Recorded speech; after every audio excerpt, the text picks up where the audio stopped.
Last time on Behind the Machine, Mike Alessi and Andrew Short struggled through the 2011 outdoor season. Mike Alessi looked to the left and Dungey passed him on the right.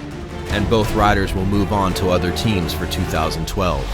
If you look at the overall field, there's 4 guys outdoors that are running a pace that's different from everybody else. After another year without a Premier Class championship, critics of KTM's motorcycles grew, but Ryan Dungey chose the brand with the knowledge of the people behind it. As far as other people's opinions, I'm not worried about that. I know if Roger's going to do something, he's going to do it right. I know Roger and the team and Ryan, they all have one goal, and it's to win.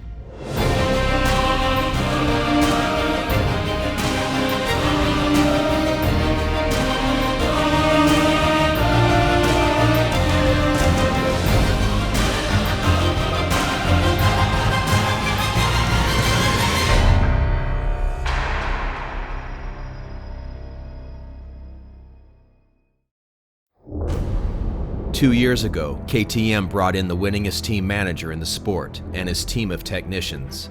Over the past year, they have built an entirely new 450 machine. And in September of 2011, they hired Ryan Dungey, the most successful Premier Class rider in the outdoors since Ricky Carmichael. For KTM, anything less than a championship in 2012 is unacceptable. Out of turn number 1 they come, Ryan Dungey. I felt from the beginning, that it was possible to win the first year, but we were not sure. Ryan Dungey crosses the finish line, clenching his fist. Getting our first win at the second round there right off the bat at Phoenix was a big step in the right direction. Although a broken collarbone eliminated Dungey's chances at a title, he was still able to bring KTM their first 4 wins in the Supercross Premier Class.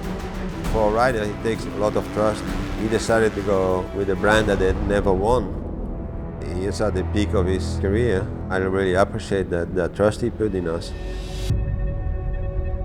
When 2012 Supercross champion Ryan Villopoto was injured late in the Supercross season, many expected Ryan Dungey to dominate the outdoors. But 12 days before Hangtown, the conversation shifted when James Stewart announced he would be racing the outdoors for the first time in 3 years.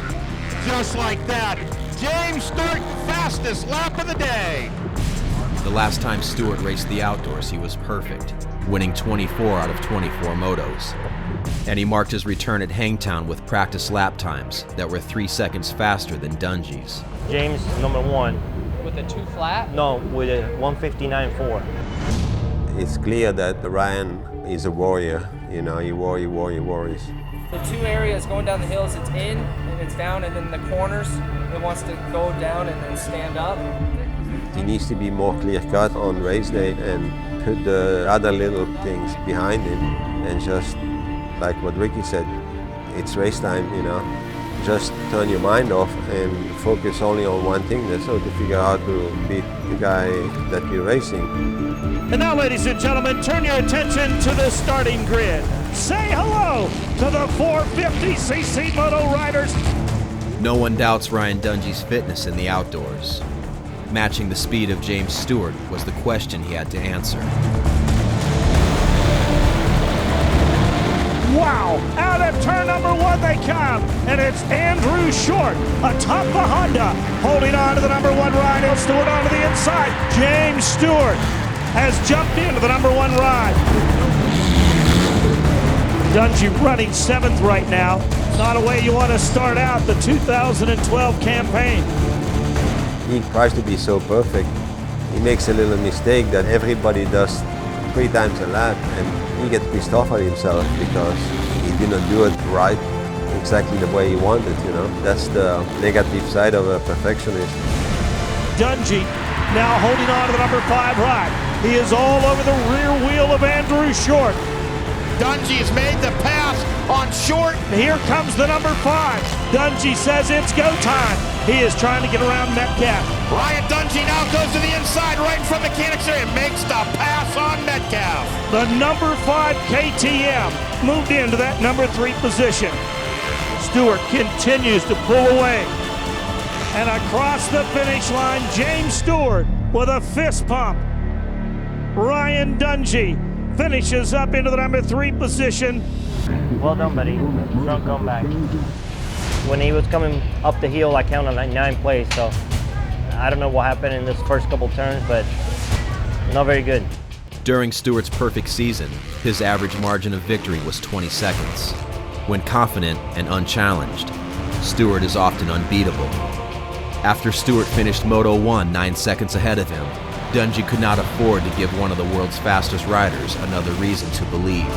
Michael Lessie, Ryan Dungey, and James Stewart.